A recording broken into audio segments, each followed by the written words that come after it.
when a man in a $3,000 suit sat behind a glass desk on the 34th floor of one of San Francisco's most powerful banking buildings.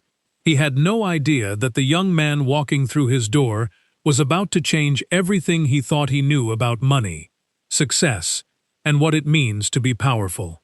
It was a Tuesday morning in the spring of 2019. The banker's name was Marcus Webb. Silver hair, perfect suit, 27 years in the business.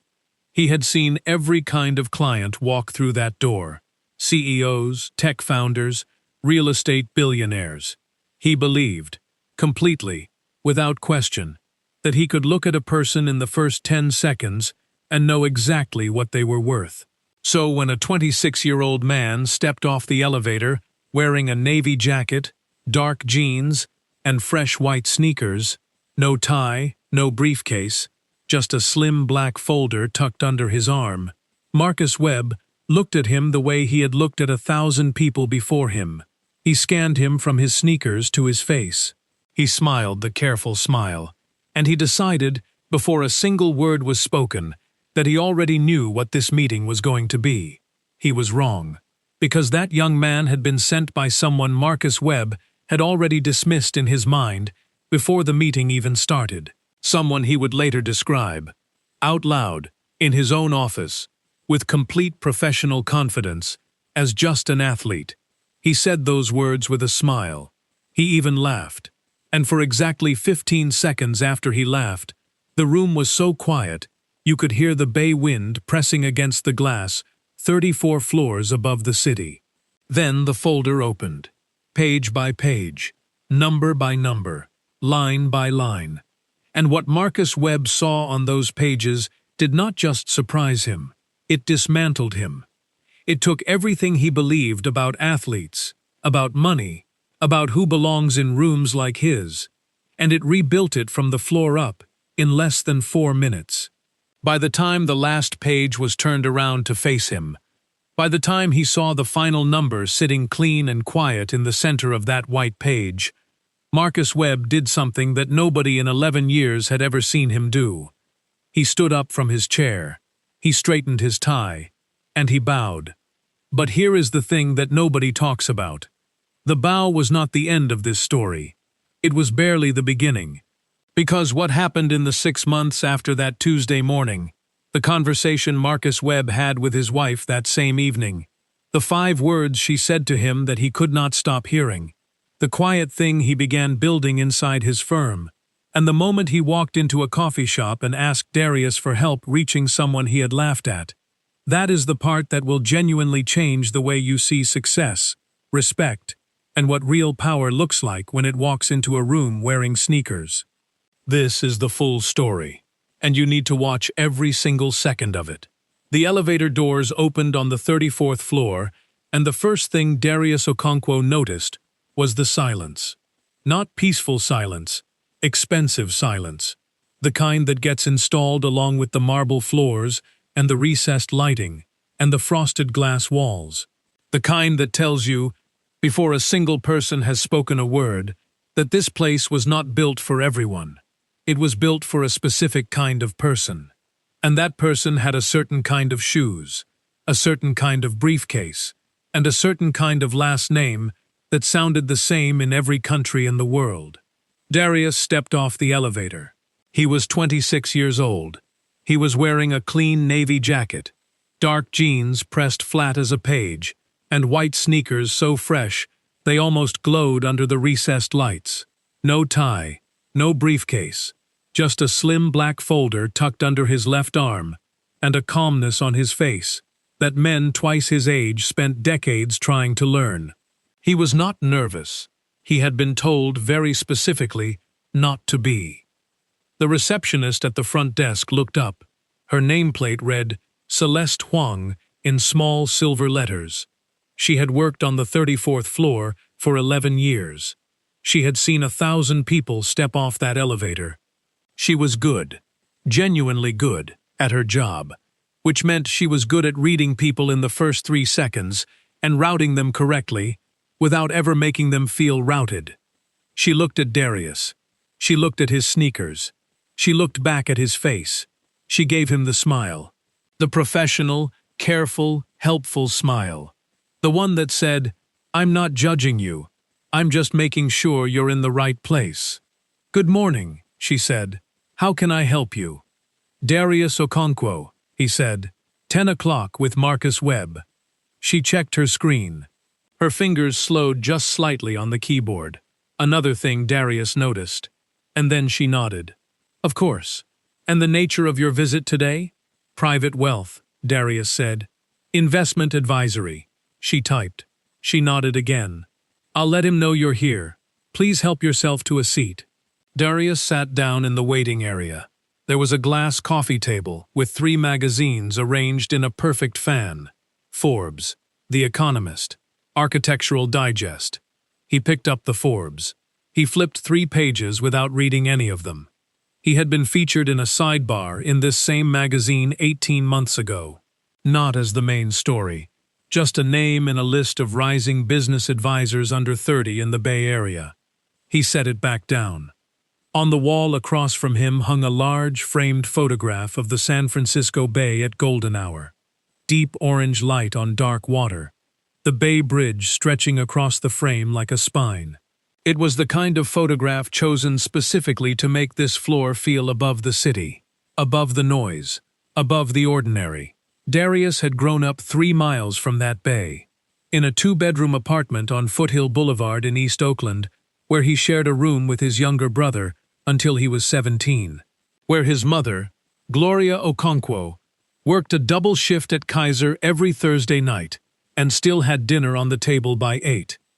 Where the bay was not a painting on a wall, it was just the water you could smell on the walk to school when the wind came from the west. He straightened the Forbes magazine slightly, so it was even with the others. Marcus Webb appeared at the end of the hallway exactly 2 minutes and 14 seconds late. Darius had been counting. He was 51 years old. Silver hair swept cleanly to one side. A charcoal suit that sat on his shoulders the way only truly expensive suits do, like it had been built for that specific body and no other. His shoes were black and buffed to a mirror finish. His handshake was firm, practiced, and completely empty of any real attention. "Marcus Webb," he said, already half turning back toward the hallway. "Come on back." He talked the whole way down the hall, about the market, about Federal Reserve signals, about first-quarter volatility in the tech sector. The words were polished and fast, like something played from memory. Like a song he had performed so many times, the notes no longer required thought. Darius walked 1 step behind him. He let the words wash past. He was looking at the framed photos on the walls as they walked. Client achievement plaques, firm anniversary commemorations, handshake photos in front of flags. Every face in every photo looked like a version of Marcus Webb. Different ages, different hairlines, same cut of suit, same angle of smile. They entered the office. Floor-to-ceiling glass on 2 sides. The bay visible again from here. Same water, different angle, framed now between steel and sky. Marcus sat down behind his desk. He folded his hands. He put on the face, the patient, ready, expert face of a man who believed, completely and without question, that he was the most important person in any room he occupied. He looked at Darius. "So," he said, "tell me, what is it that you do?" And Darius looked back at him and smiled, not because the question was funny, because it was exactly what he had been told it would be. Word for word. Word for word. Steph Curry had told Darius, 3 days before the meeting, sitting at a corner table at Sobremesa, a small, warm restaurant on Telegraph Avenue in Oakland, that Steph liked specifically because nobody bothered him there. He was eating jerk chicken. He was not wearing a jersey or a championship ring or anything that announced who he was. He was wearing a gray hoodie and reading glasses that slid slightly down his nose when he looked at documents. He looked, in that moment, less like the greatest shooter in the history of basketball and more like a man trying to finish his taxes. "They always ask it the same way," Steph said. not looking up from the document in front of him. "What is it that you do?" He said it in a slightly flatter voice. Not mocking, just precise. Like the answer is already decided before you speak. Like the question is just a formality before they put you in the box they already built for you. Darius nodded. He had heard this before, but he never got tired of listening. "The box for me," Steph continued, finally looking up, "has always been the same box. Since I was 9 years old.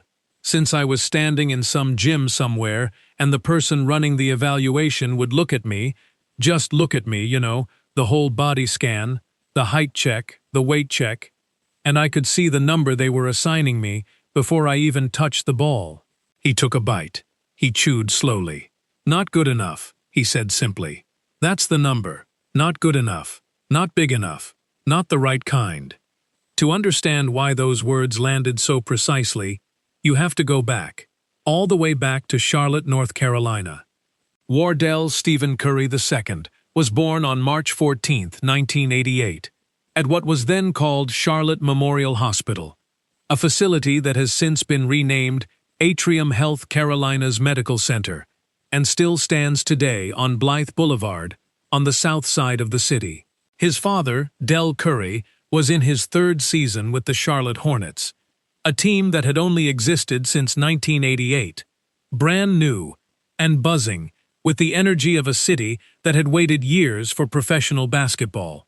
His mother, Sonia Curry, managed the household with the kind of organized precision that does not make headlines but quietly holds entire families together across decades. Charlotte in the late 1980s and early 1990s was a city in motion. It was growing fast, banking headquarters moving in, neighborhoods shifting, the skyline getting taller every year. The Hornets played at Charlotte Coliseum, out on Tyvola Road, a massive arena that seated over 24,000 people and was, for several years, the loudest building in the NBA. Del Curry was not the star of that team. He was the shooter off the bench, the reliable one, the professional. But in the stands, young Steph watched his father differently than the other fans did. He was not watching the game. He was watching his father. The way Del set his feet before a shot. The way he moved without the ball. Always moving, always cutting, always finding the exact spot on the floor where the geometry of the play was about to open up. The way he waited, patient, quiet, and then, in one single motion, released something perfect into the air. Steph Curry learned basketball the way some children learn a language, not from a textbook, but from living inside it, from hearing it spoken fluently at the dinner table, in the car, in the driveway on Saturday mornings when Del would come home after a road trip and they would shoot together until the light went. But here is the fact that gets lost in the legend. Del Curry's NBA career required the family to move, not once, multiple times. By the time Steph was a teenager, the family had followed Del's career from Charlotte to Salt Lake City, Utah, when Del played briefly in the Western Conference. Then to Toronto, Ontario, when Del signed with the Raptors in 1999. Then back to Milwaukee, Wisconsin, for the final chapter of Del's playing career. Each city was a new school, new hallways, new teammates on whatever local team Steph joined. New coaches who did not know his father, did not know his name, and looked at him the same way every new coach always looked at him. Small, skinny, questionable.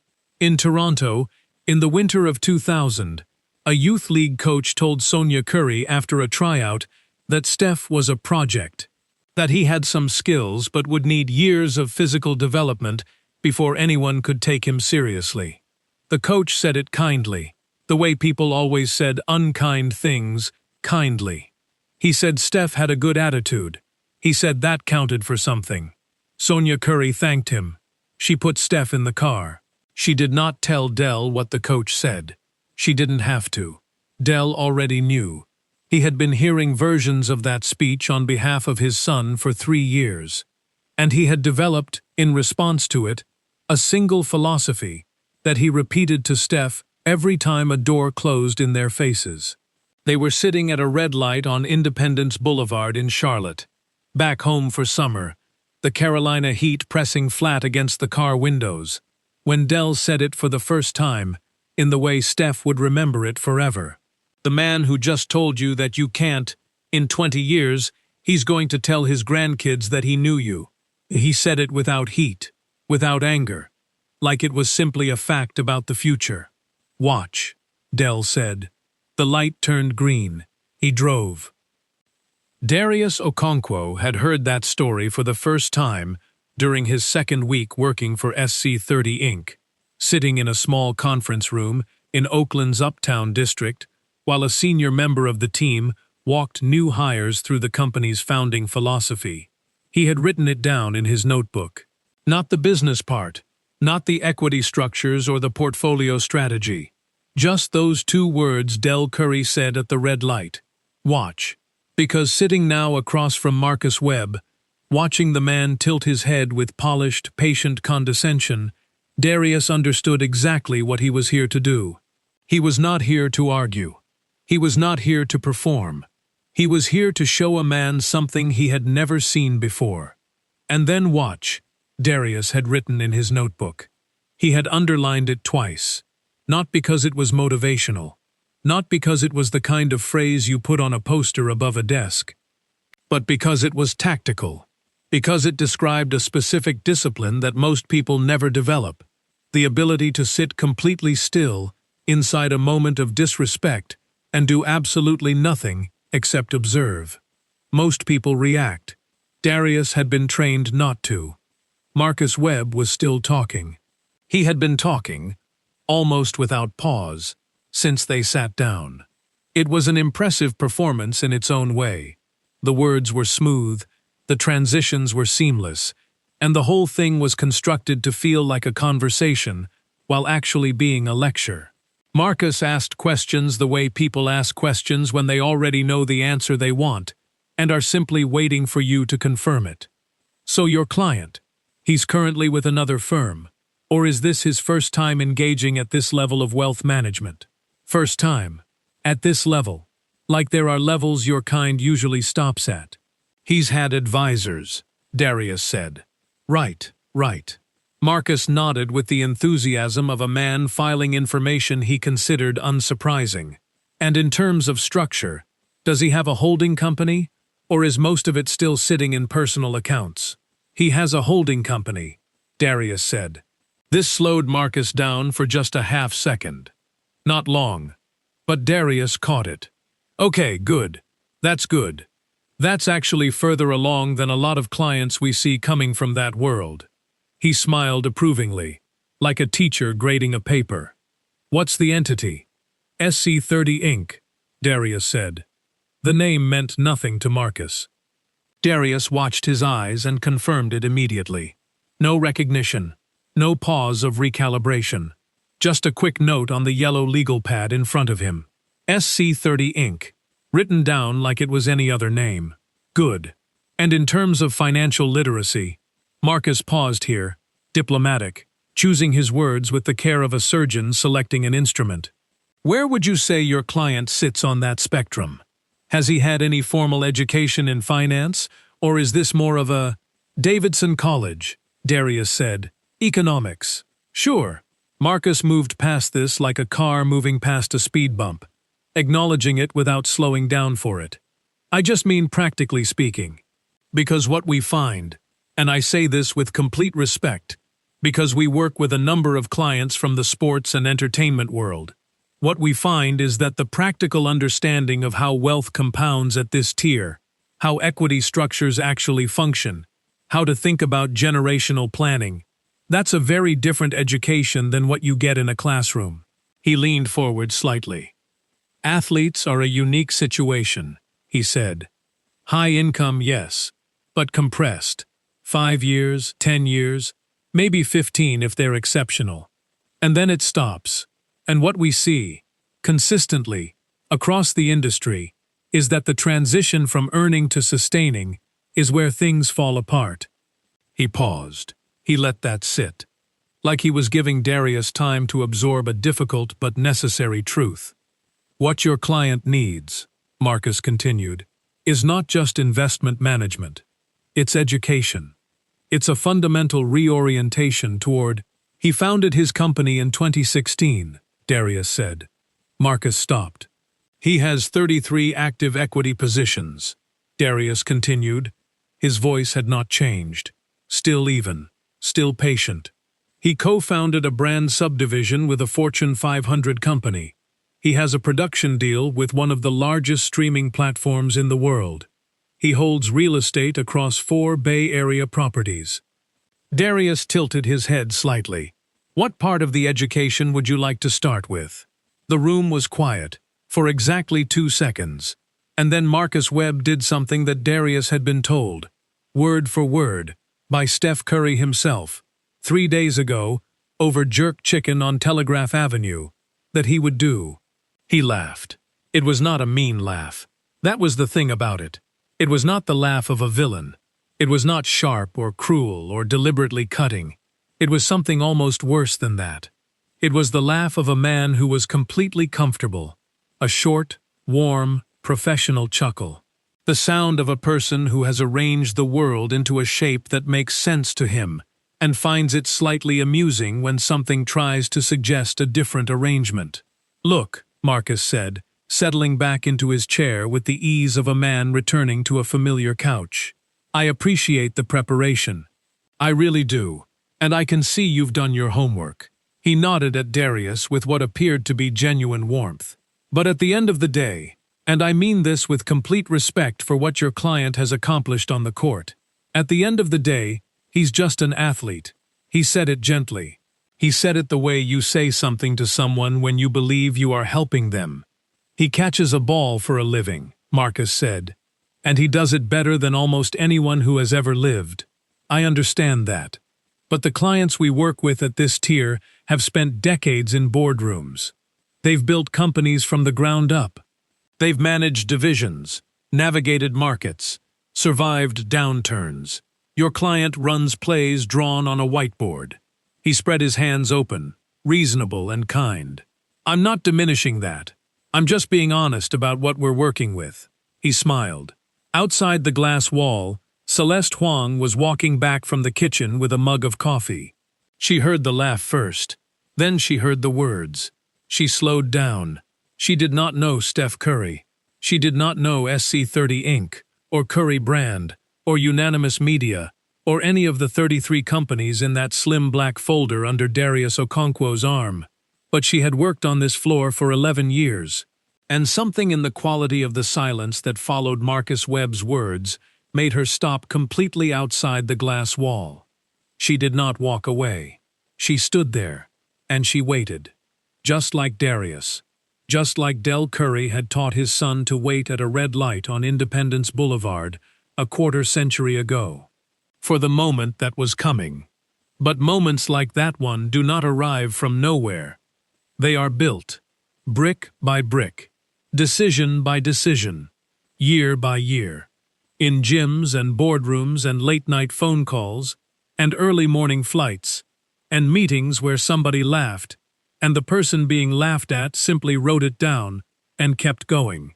To understand what was inside that slim black folder, to understand why Marcus Webb's face was about to come apart like wet paper, you first have to understand what Steph Curry had been constructing, quietly and methodically, in the years when the world was watching him shoot basketballs and assuming that was all he was doing.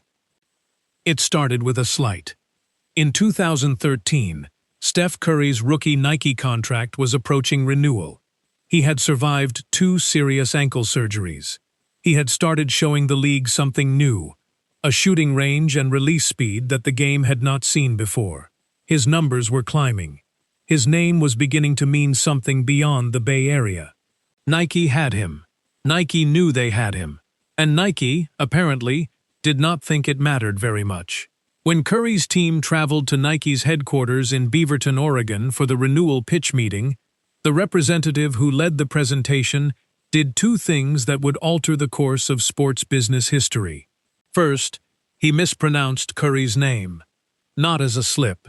As the opening line of the presentation, Stephon, he said confidently, without checking, without correcting himself when no one laughed. Second, the presentation itself contained a slide that still had another athlete's name on it. It had not been updated. The pitch was recycled. Steph Curry, to the person making the case for his business, was interchangeable with whoever had sat in that chair before him. Curry sat through the presentation. He thanked the representative. He flew home. He called Under Armour.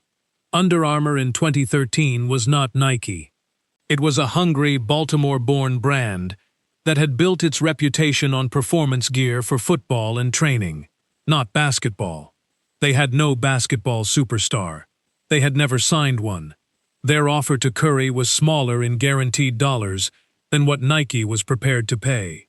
But Under Armour offered something that Nike's representative had accidentally made clear Nike did not see the value in. They offered Steph Curry a seat at the table, not as a face, as a partner, equity in the basketball division, creative input, a relationship built on the understanding that his name and his image were not interchangeable with anyone else's, that they were specific, irreplaceable, and worth building something permanent around. Curry signed with Under Armour in 2013. The experts thought he had made a mistake. Then 2015 happened. The Golden State Warriors won the NBA championship on June 16, 2015, defeating the Cleveland Cavaliers 4-2.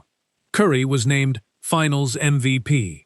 He was also named the NBA's most valuable player for the regular season, the first time a Warrior had won that award since Wilt Chamberlain in 1960. Under Armour's basketball shoe sales increased by 350% that year. The following season, 2015-16, Curry did something no player in the history of professional basketball had done. He was named the NBA Most Valuable Player unanimously. Every single first-place vote, from every single voter across the entire league. He finished the regular season as the centerpiece of a Warriors team that won 73 games, breaking the all-time record set by the 1995-96 Chicago Bulls. Under Armour's stock price jumped. Curry's equity jumped with it. This was not an endorsement. This was not a celebrity attaching their name to a product for a flat fee and a commercial shoot. This was ownership. Real, compounding, multiplying ownership. The kind that grows while you sleep, while you practice, while you play, while someone in a glass office in San Francisco calls you just an athlete. In 2016, SC30 Inc. was formally incorporated.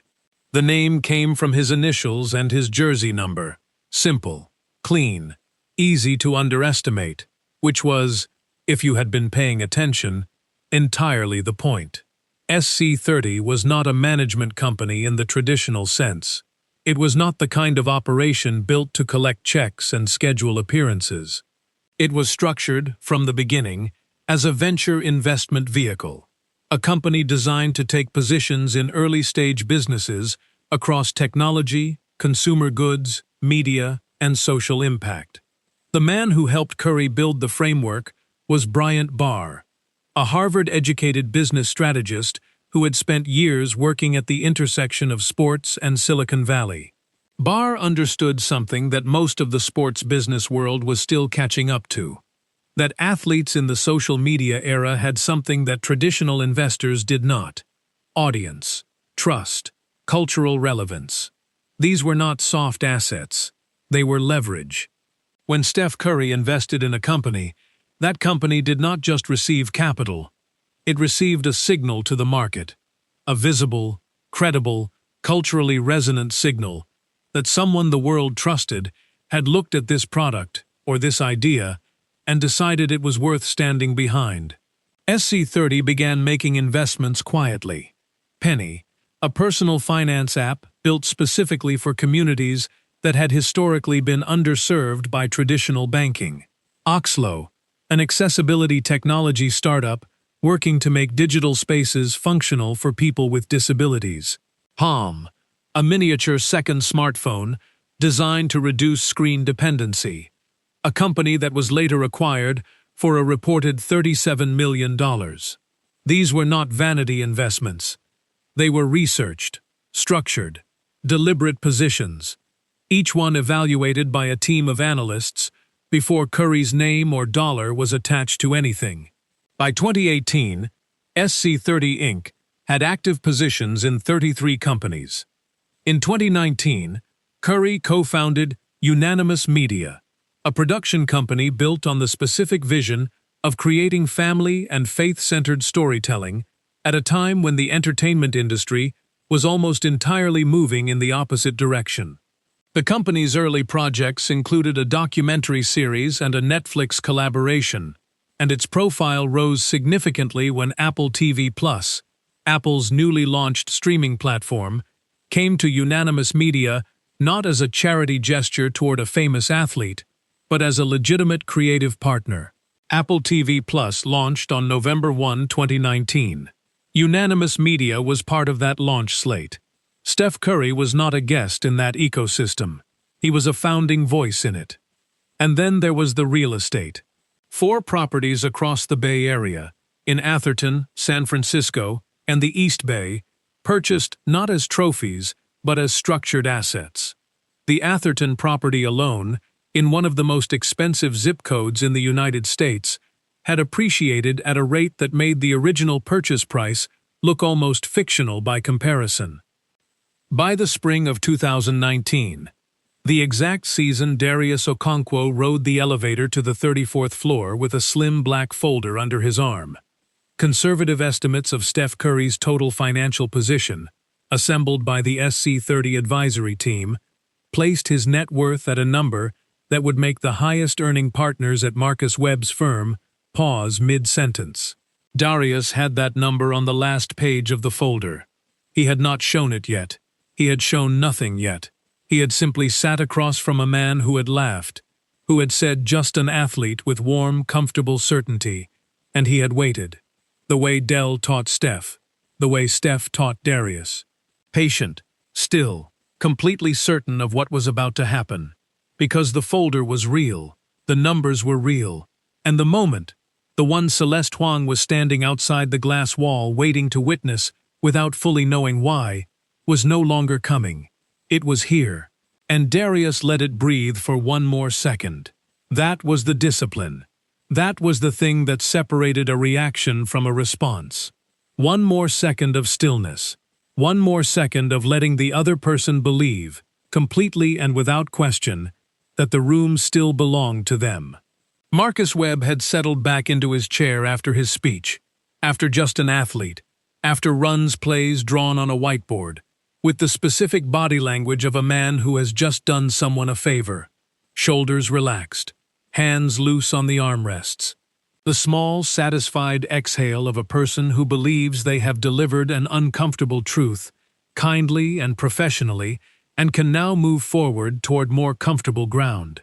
He picked up his pen. He looked at his legal pad. "So," he said, "why don't we start with some basics? If you can give me a rough sense of the liquid assets we're working with, ballpark is fine. I can begin to sketch out what a preliminary structure might." "Before we do that," Darius said. Marcus looked up. "I'd like to show you something." He placed the slim black folder on the desk between them. He did not open it yet. He just placed it there. Flat, centered, precise. Marcus looked at the folder, then at Darius. He smiled the smile of a man who was being patient with someone taking longer than necessary. "Of course," Marcus said. "My client asked me to do something specific in this meeting," Darius said. "He asked me to wait until I heard a particular kind of response before I opened this." He kept his hand flat on the cover of the folder. "He told me that in rooms like this one, in buildings like this one, with advisors at this level, the response always comes. He said it might take 5 minutes, or it might take 20, but it always comes." Marcus tilted his head slightly. Still patient, still performing patience. "And what response is that?" he asked. Darius looked at him directly. "The one where someone in your position explains to someone in my client's position what my client needs to learn about money." Silence. Not the expensive installed silence of the building. A different kind. the silence that arrives when a sentence lands exactly where it was aimed. Marcus opened his mouth. He closed it. He made a small sound, not quite a word, and then rearranged his expression back into its professional configuration. "I don't think that's quite what I—" "Page 1, Darius said, and he opened the folder. Outside the glass wall, Celeste Huang stopped breathing. Not dramatically, not theatrically, just the small, involuntary pause that a person's lungs make when the body understands, before the mind has fully caught up, that it is witnessing something it will not forget. She had her coffee mug in both hands. She did not drink from it. She watched. Marcus Webb looked down at the first page, and the laugh, that short, warm, professional chuckle that had floated so comfortably in the air of this room 60 seconds ago, became the most expensive sound Marcus Webb had ever made in his life. Because what was on page 1 did not look like what he had built in his mind.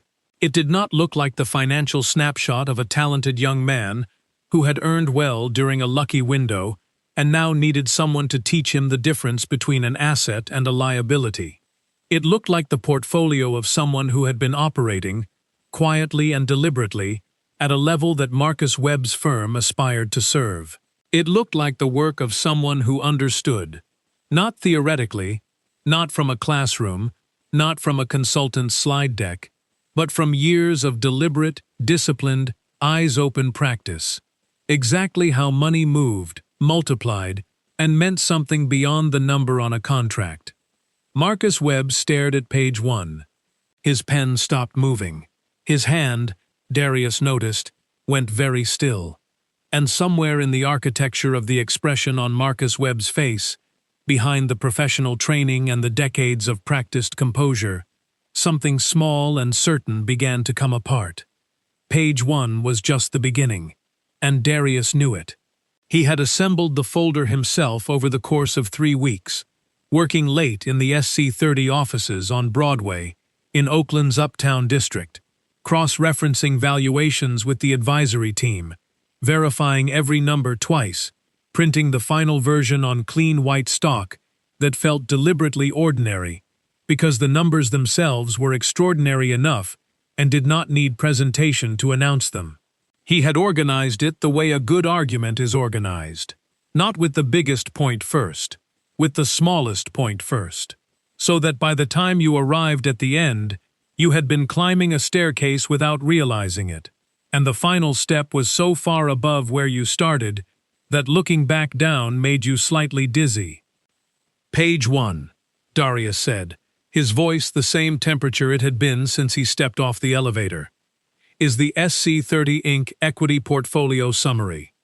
Current active positions, 33 companies. Sectors include consumer technology, accessibility software, financial services, and media." He paused. Combined projected portfolio valuation as of the fourth quarter of 2018 is $145 million. Marcus Webb looked at the page. He did not speak.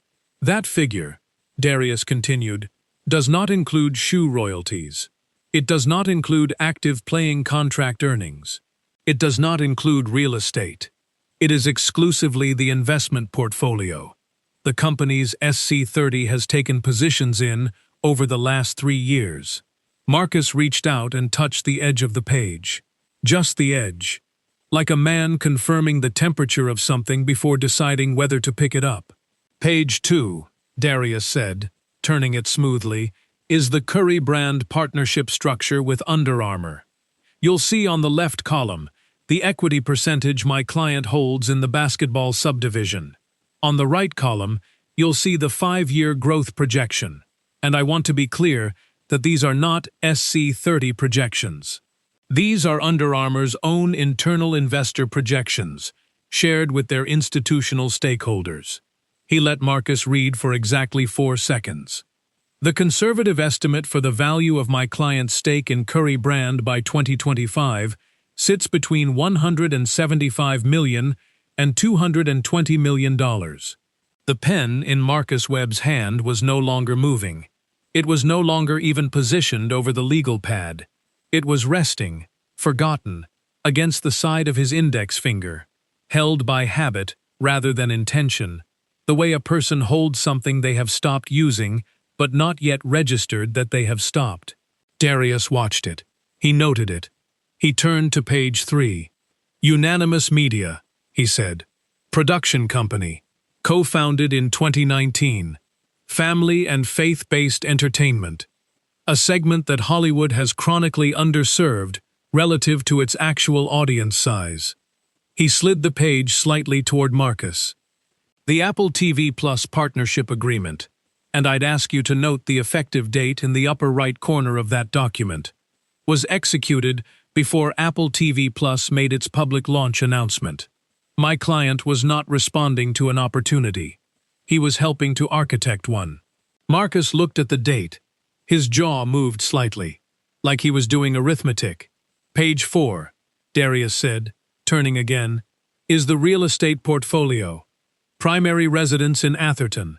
Secondary residence in San Francisco. 3 investment properties across the East Bay.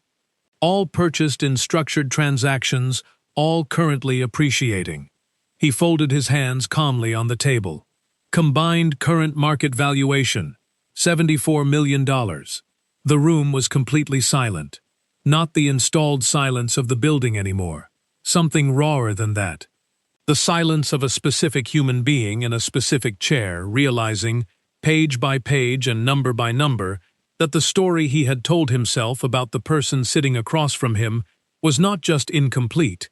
It was embarrassingly, fundamentally, irreversibly wrong. Celeste Huang had not moved from outside the glass wall. Her coffee was cold. She did not care. She was watching Marcus Webb's face do something she had never seen it do in 11 years. Not in client wins, not in market losses, not in the difficult conversations she had occasionally glimpsed through that same glass wall on difficult afternoons. She was watching it surrender. Not dramatically, not with tears or visible collapse, but the way a structure surrenders when the load-bearing assumption at its center gives way, quietly, completely, and with a kind of awful dignity. Darius reached for the last page. And this, he said, is the number. He turned the final page around slowly, deliberately, and placed it flat on the desk, facing Marcus Webb. One number, centered on the page. Clean black ink on white paper. No context around it. No footnotes. No qualifications. Just the total, liquid assets, equity positions, brand stakes, real estate holdings, future contract guarantees. Everything. Assembled conservatively, as of that quarter. Marcus Webb looked at it. 5 seconds passed. Then 10. Then 15. Darius counted every one of them. On the 15th second, Marcus Webb looked up, and his eyes, for the first time since Darius had shaken his hand in the hallway, were not performing anything. They were just eyes, tired and clear, and genuinely, completely altered. "I owe you an apology," Marcus said. His voice had lost its shape.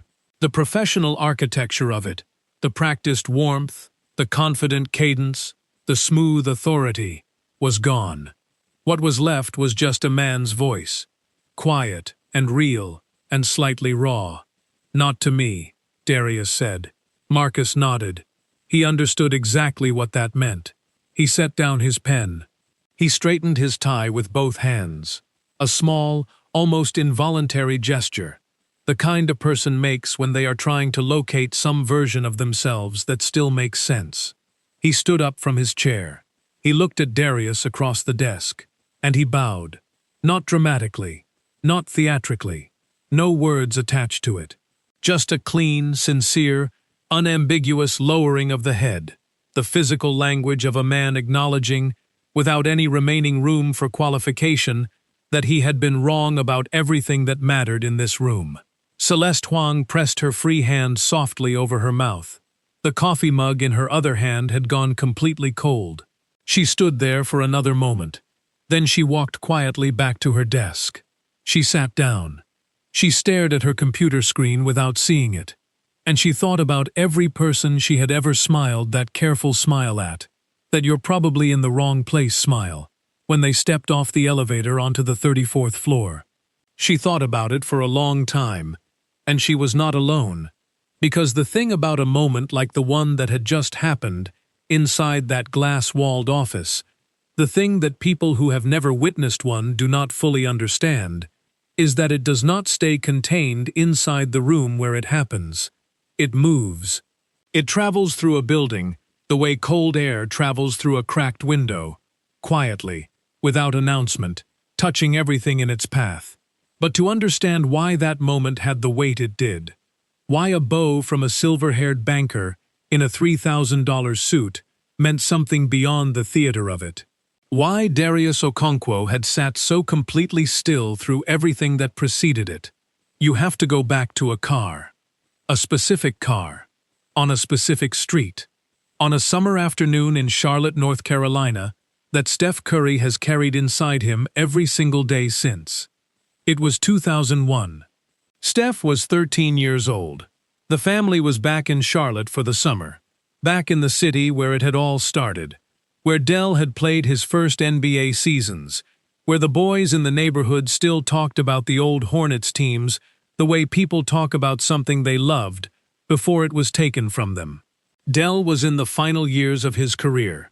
He had played that season with the Milwaukee Bucks, his last stop before retirement, and the family had come home to Charlotte the way they always came home to Charlotte, like returning to something solid after a long time on uncertain ground. That week, Steph had tried out for an AAU travel team, one of the competitive youth circuits that functioned, even then, as an unofficial pipeline toward college recruitment. The coaches were serious men, with clipboards and lanyards who timed your sprint and measured your vertical and made decisions about your future with the brisk efficiency of people who believed they had seen enough to know. They had not seen enough. They watched Steph run lines. They watched him shoot. They watched him move. Quick, fluid, impossibly precise for a 13-year-old. And they still arrived at the conclusion they had already been leaning toward before he touched the ball. Too small. Too slight. Not the right build. One of the coaches pulled Sonia Curry aside in the parking lot afterward. He was not unkind. He was the particular kind of person who delivers disappointing news with such practiced gentleness that it takes a moment to realize the news is disappointing at all. He told her Steph was a fine kid. He told her Steph had a good attitude, and that counted for something. It really did.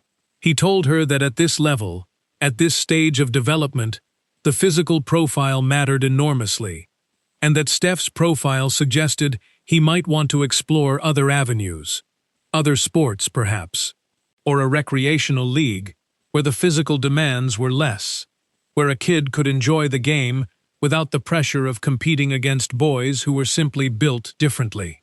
He smiled when he finished. Sonia Curry thanked him. She collected Steph from the court. She put him in the car. She did not cry. She did not rage. She did not call the coach back and argue. She had been the wife of a professional athlete long enough to understand that the people standing between her son and his future were not evil. They were simply limited. And limited people could not be argued into a larger view of the world. They could only be shown one. Dell was driving. They pulled out of the parking lot. Nobody spoke for several minutes. The Charlotte summer pressed against the car windows, thick, golden, indifferent to the feelings of anyone inside any vehicle on any street below it. They stopped at a red light on Independence Boulevard. Dell Curry looked straight ahead through the windshield. And then, without turning, without raising his voice, without any of the performance that the moment might have seemed to call for, he said it. The man who just told you that you can't. In 20 years, he's going to tell his grandkids that he knew you. A beat. Watch. The light turned green. He drove. Steph Curry did not respond. He sat in the back seat and looked out the window at the city sliding past, the brick buildings and the corner stores, and the wide, flat sky over Charlotte that looked the same in every season. And he felt something settle inside him. Not anger, not defiance. Something quieter and more permanent than either of those things. A decision. Not the kind you announce. Not the kind you write down or tell people about at dinner. The kind that happens in the back seat of a car at a red light when you are 13 years old and someone who loves you tells you the truth about your future in 8 words. 8 words. And the weight of everything that happened in Marcus Webb's office. The folder, the numbers, the bow, Celeste Huang's cold coffee, the 15 seconds of silence. Every single ounce of it, traced back, in a straight, unbroken line, to those 8 words spoken at a green light on a summer afternoon in Charlotte. In 20 years, he's going to tell his grandkids that he knew you. The AAU coach who cut Steph Curry in the summer of 2001 later coached at a small high school program in the greater Charlotte area. In the years after Curry became globally famous, after the championships, after the MVPs, after the shoe empire and the production deals, and the Apple partnership, the coach gave a brief interview to a local North Carolina sports outlet. He said it was the worst evaluation he had ever made in his life. He said he thought about it often.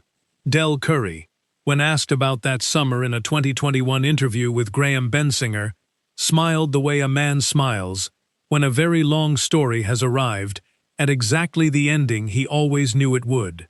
I wasn't trying to make him feel better, Del said. I was telling him the truth. I already knew what he was going to be. I just needed him to know that I knew. Darius Okonkwo had watched that interview 4 times. He had printed the transcript and kept it in the same drawer as his Davidson Story note card, the one with watch underlined twice in blue ink. Because sitting in that office, across from Marcus Webb, watching the bow happen in real time, he finally understood something that the note card had pointed toward but never quite said directly. Del Curry had not told his son to watch as an act of patience. He had told him to watch as an act of certainty. There is a difference. Patience waits and hopes. Certainty waits and knows. Steph Curry had always known. And now, on the 34th floor of a glass building above the San Francisco Bay, so did Marcus Webb. But here is the part of this story that the internet never tells. The part that changes everything you thought you understood about what happened on that Tuesday morning on the 34th floor. Because this meeting, the folder, the numbers, the laugh, the bow, was not spontaneous. It was not a coincidence. It was not Darius Okonkwo wandering into the wrong building and ending up in the right room. It was designed. Every detail of it, from the timing of the meeting, to the specific firm that was chosen, to the deliberate decision to send Darius, rather than a more senior advisor, had been thought through carefully, intentionally, and with a clarity of purpose that had nothing to do with humiliating Marcus Webb, and everything to do with something much larger than one man in one office on one Tuesday morning. To understand that, you have to understand who Steph Curry actually is when the cameras are off. Not the shooter, not the champion, not the brand, the man. People who have worked closely with Steph Curry, Bryant Barr, his longtime business partner, Eric Payton, his longtime agent, the small, loyal team at SC30 who have been with him since the earliest days of the company. They all describe the same quality when asked what separates him from other athletes who have tried to build business empires and struggled. They do not say talent. They do not say work ethic, though the work ethic is legendary. The 400 makes a day shooting routines, the pre-dawn film sessions, the obsessive preparation that has been documented by coaches and teammates across 15 NBA seasons. What they say, consistently and without prompting, is this: he pays attention. Not in the passive way that people mean when they say someone is observant. In the active, deliberate, almost scientific way, the way a researcher pays attention. The way someone pays attention when they believe that every interaction contains information, and that information, collected carefully over time, becomes understanding, and understanding becomes power. Steph Curry had been paying attention to rooms like Marcus Webb's office since 2014. That was the year, 2 seasons before his first unanimous MVP, 3 years before his 3rd championship, when he first began moving seriously into the business world beyond basketball. His team had arranged a series of meetings with investors, advisors, and financial institutions across San Francisco and Silicon Valley, exploring partnerships and opportunities for the early version of what would become SC30. And in meeting after meeting after meeting, in glass offices and marble lobbies and wood-paneled conference rooms from the financial district to Sand Hill Road, the same thing happened. The scan, the smile, the careful, professional, warmly delivered version of the same fundamental message. We'll help you understand how this works. The first time it happened, Curry said nothing. The second time, he asked a quiet question afterward, to his own team, not to the person who had done it, about whether everyone in these rooms experienced this, or whether it was specific to him. The answer his team gave him was honest and difficult. It was not specific to him. It was specific to what he looked like when he walked into the room. Curry sat with that answer for a long time. He did not react publicly. He did not post about it.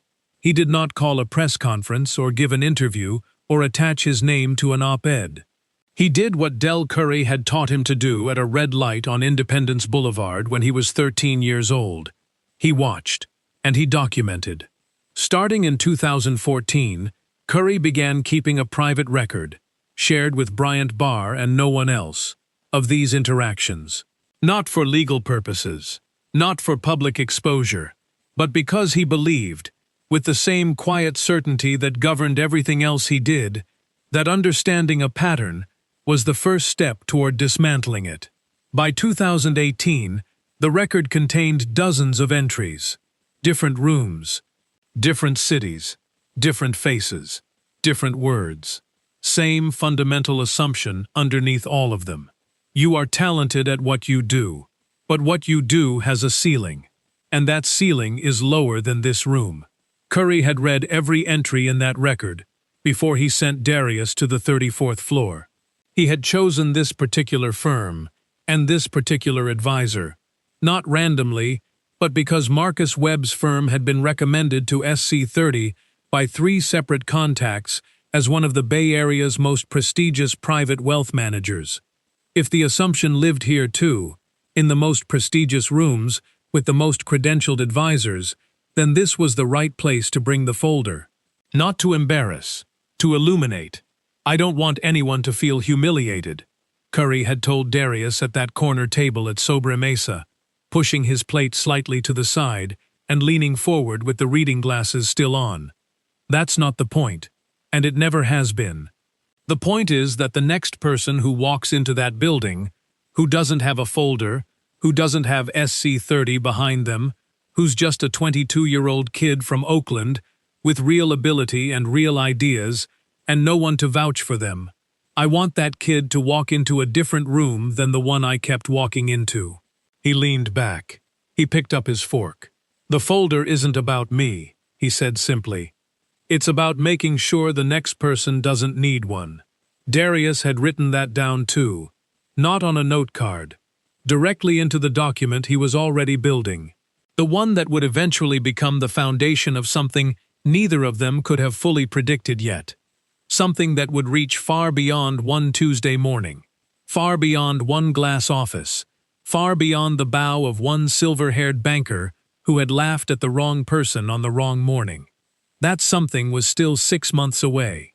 But it was coming, and this time, Darius did not need to be told to watch. He already knew. But knowing and seeing are two different things. And what Darius was about to see, 6 months after the Tuesday morning, in a coffee shop 12 blocks from the 34th floor, was something that no folder had prepared him for. Something that note card or underlined word or late night in the SC30 offices could have predicted. Because Marcus Webb came back. It was a Thursday afternoon, in October of 2019. The coffee shop was called Sightglass, a wide, industrial-ceilinged space on 7th Street in Soma that Darius liked because it was loud enough to have a private conversation without being overheard, and close enough to the SC30 offices that he could walk there in 11 minutes. He was sitting at a corner table with his laptop open when Marcus Webb walked in. Not in his charcoal suit. In dark trousers and a simple navy jacket. Dressed, Darius noticed immediately, in something very close to what Darius himself had worn to the 34th floor 6 months ago. Whether that was intentional or not, Darius never asked. Marcus ordered a coffee at the counter. He carried it to the table himself. He sat down across from Darius, without the practiced handshake, without the professional smile, without any of the performance architecture that had furnished every previous interaction between them. He looked, simply, like a tired man who had been carrying something heavy for 6 months, and had finally decided to set it down. "Thank you for meeting me," Marcus said. "You said it was important," Darius replied. "It is." Marcus wrapped both hands around his coffee cup. He looked at the table for a moment, not avoiding eye contact, but gathering himself.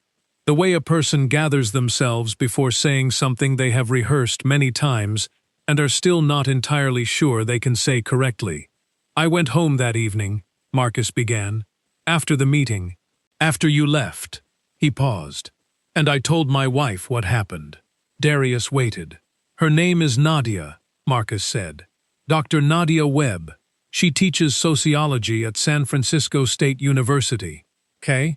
She has spent 20 years studying exactly the kind of thing that happened in that room." He looked up. "I told her the whole story. The folder, the numbers, He stopped. He exhaled. The laugh. He said the word laugh, the way a person says the name of something they are ashamed of. "She listened to all of it," Marcus continued. "She didn't interrupt. She didn't react the way I expected her to react. She just listened. And when I finished..." He stopped again. His jaw tightened slightly. "When I finished, she looked at me, and she said 5 words. He met Darius's eyes directly. 5 words that I have not been able to stop thinking about for 6 months. The coffee shop hummed around them. Someone behind the counter called out an order. A door opened and let in the sound of the street for one brief moment, before closing again. Darius did not move. "What did she say?" he asked. Marcus Webb set down his coffee cup. He said the 5 words. And Darius felt something shift in the room, something quiet and tectonic, the way the ground shifts before you consciously register that it has moved. Because the 5 words Dr. Nadia Webb had said to her husband on the evening of that Tuesday in the spring of 2019 were not angry words. They were not accusatory or harsh or designed to wound. They were simply the most precise question that could have been asked in that moment. 5 words that cracked Marcus Webb open like a fault line running through 27 years of professional certainty. 5 words that he could not unknow. 5 words that had led him, 6 months later, to a coffee shop on 7th Street to sit across from a 26-year-old man in a navy jacket and ask for help with something that no amount of financial expertise or silver-haired authority could accomplish alone. He needed Steph Curry. And you are about to find out why. But first, the 5 words. Darius sat across from Marcus Webb, in the warm noise of Sightglass Coffee Shop on 7th Street, and waited, while the man who had laughed on a Tuesday morning in spring gathered himself one final time. Marcus looked at his coffee cup. He looked at the table. He looked at Darius. And he said what his wife had said to him. 5 words. Quietly, precisely. Like reading a sentence from a document he had memorized without meaning to. "How many others did you?" The coffee shop kept moving around them. Cups clicked against saucers. Someone laughed near the window. The espresso machine behind the counter released a long burst of steam that dissolved into the warm ceiling air. Darius sat completely still. "How many others did you?" Not, "How many others did you laugh at?" Not, "How many others did you dismiss or underestimate or fail?" Just the raw, unfinished question, with all its weight left exposed. The way you leave a wound uncovered when you finally decide to let it breathe. "How many others?" "I couldn't answer her," Marcus said. "That was the thing. She asked it, and I opened my mouth, and I had absolutely nothing. He turned his coffee cup slightly on the table, a small, restless motion. Because the honest answer, the real answer, is that I don't know. I have been in that office for 27 years. I have conducted somewhere between 4,000 and 5,000 intake meetings. He paused. 4,000 and 5,000. He let that number sit between them, the way Darius had let numbers sit between them 6 months ago, in a different room. How many of them, Marcus said slowly, walked in wearing sneakers, or came without a tie, or had a name I didn't immediately recognize, or worked in a field I had already decided had a ceiling? His voice was steady but thin, the voice of a man who had been having this conversation with himself every night for 6 months, and still had not found the bottom of it. How many of them sat across from me and got the speech? The unique demographic speech. The financial literacy speech. He exhaled. How many of them left that building and never came back? Not because they weren't qualified, but because I made them feel, in 45 minutes, that the room wasn't built for them. He looked at Darius directly. I can't get those meetings back, he said. I know that. Nadia told me that guilt without action is just a feeling, that the only thing that means anything is what you do next. He straightened slightly in his chair. So I need to tell you what I've been trying to do, and why I need help. Over the 6 months between the Tuesday morning and this Thursday afternoon, Marcus Webb had done something quietly and without announcement inside his firm. He had begun rebuilding the intake process from the ground up, not with a memo, not with a firm-wide email that would be read once and forgotten, but with the slow, difficult, unglamorous work of sitting down with individual advisors, one at a time, in his own office, with the door closed, and asking them a version of the question his wife had asked him. What do you assume before they open their mouth? Some of the conversations were uncomfortable. Several advisors pushed back, politely, professionally, using the same smooth language that Marcus himself had used in that glass-walled office to make a biased assumption sound like practical wisdom. He recognized the language immediately. He had invented it. He sat through every pushback. He did not argue. He asked questions. He listened. He came back the following week with a revised version of the same conversation and asked it again. By October 2019, he had spoken individually with 19 of the 23 advisors in his division. He had drafted and revised 7 times a single-page document, a new intake protocol, a checklist that began with one sentence printed at the top in plain text, no formatting, no bold, no letterhead. What would you assume about this person if they walked in wearing sneakers? Below it were 12 questions. Not about the client, about the advisor. About the assumptions they carried into the room before the door opened. About the boxes they built before the conversation began. He had shown it to Nadia. She had read it carefully. She had suggested 4 changes. He had made all 4.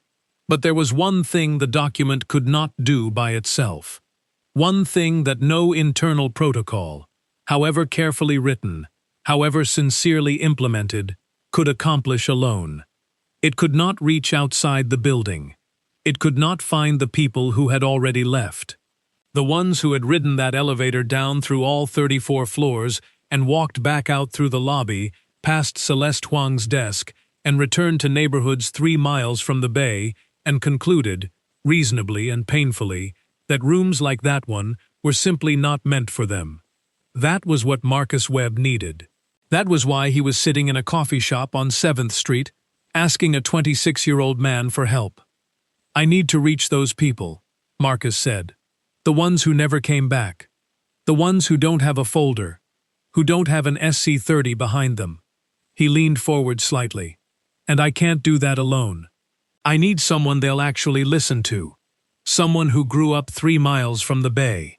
Someone who knows what it feels like to walk into a room that wasn't built for you and walk back out again. He stopped. I need Steph Curry, he said. Darius was quiet for a long moment. He looked at the table. He thought about a note card in a desk drawer with 2 underlined words. He thought about a red light on Independence Boulevard. He thought about a 13-year-old boy in the back seat of a car, making a decision that didn't need to be announced, because the most important decisions never do. He looked up at Marcus Webb. "I'll pass the message," he said. 3 weeks later, in November of 2019, Darius sat across from Steph Curry at the same corner table at Sobre Mesa, on Telegraph Avenue. The jerk chicken was on the table again. The reading glasses were on again. Darius passed the message exactly as Marcus had asked him to. Every word, in order, without editorializing. When he finished, Steph Curry was quiet for a moment. He picked up his fork. He set it back down. He looked out the window at Telegraph Avenue, at the movement of the street outside, the buses and the cyclists, and the people walking fast with their heads down against the November wind coming off the bay. Then he looked back at Darius, and he nodded, not enthusiastically, not with the performed emotion of someone who has been moved by a good story, just the single, clean, certain nod of a man who has been waiting for a specific door to open and has just heard it click. In February of 2020, Steph Curry stood on a stage at the Tenderloin Community Center on Turk Street in San Francisco, deep inside one of the city's most under-resourced and historically overlooked neighborhoods, and announced the expansion of the Underrated Tour. Most people knew the Underrated Tour as a basketball program. Open evaluation camps for players who had been passed over, cut, dismissed. Players who had heard some version of the speech at some version of a parking lot tryout, in some version of a summer that left a mark. What the announcement at the Tenderloin Community Center added was something new, a financial literacy curriculum. Built into the program, mandatory, free, taught not with textbooks and theory, but with real advisors, real scenarios, real numbers. The kind of practical financial education that the Marcus Webbs of the world assumed the Steph Currys of the world had never received. The curriculum was built by SC30. It was reviewed and refined by Dr. Nadia Webb. It was piloted first in San Francisco, then expanded to Oakland, Baltimore, Memphis, and Houston, cities chosen specifically because they appeared most frequently in Curry's private record of rooms that had a ceiling problem. Marcus Webb became a quiet donor to the program in its first year. He requested complete anonymity. He made one condition.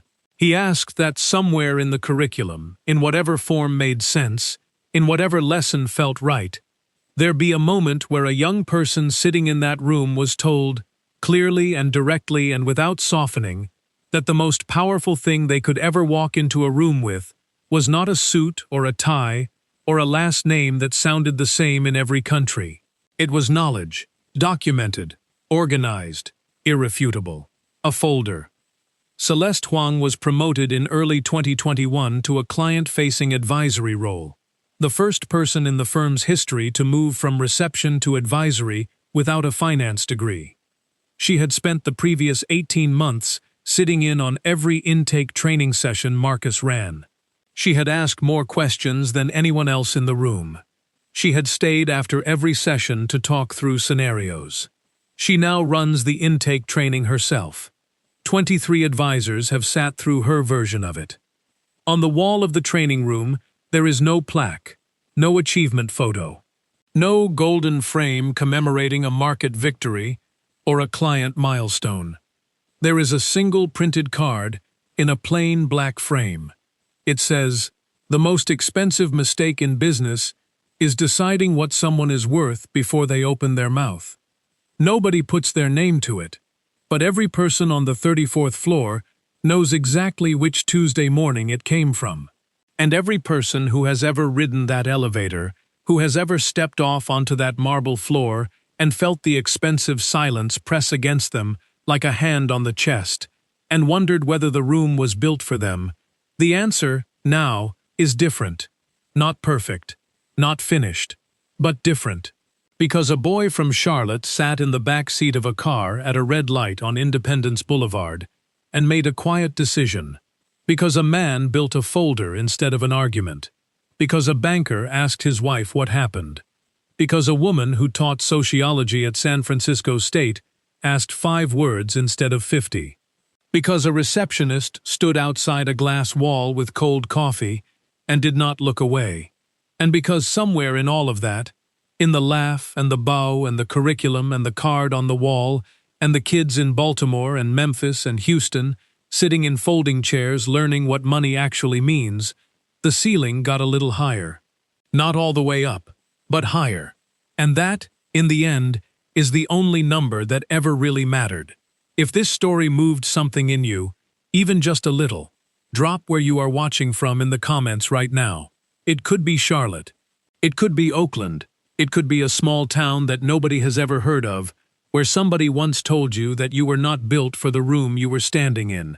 We want to know where you are, because this community is everywhere, and we want to see it. And if this story reminded you that quiet preparation beats loud doubt every single time, that a folder full of truth will always outlast a laugh full of assumptions, then hit that like button right now. Not for us. For every person who has ever been scanned from their sneakers to their face and made to feel like they were in the wrong place. Your like tells the world that this kind of story deserves to be heard. Subscribe to this channel if you believe that kindness, respect, and real talk about what success actually looks like should reach more people. Every subscriber sends this story further. Every share puts it in front of someone who might need it today. Someone who is sitting in a parking lot right now, being told they are not the right build. Someone who needs to hear about a red light on Independence Boulevard and 8 words from a father who already knew. And the next story, the one appearing on your screen right now, is waiting for you. Click it, because if this one moved you, that one will stay with you.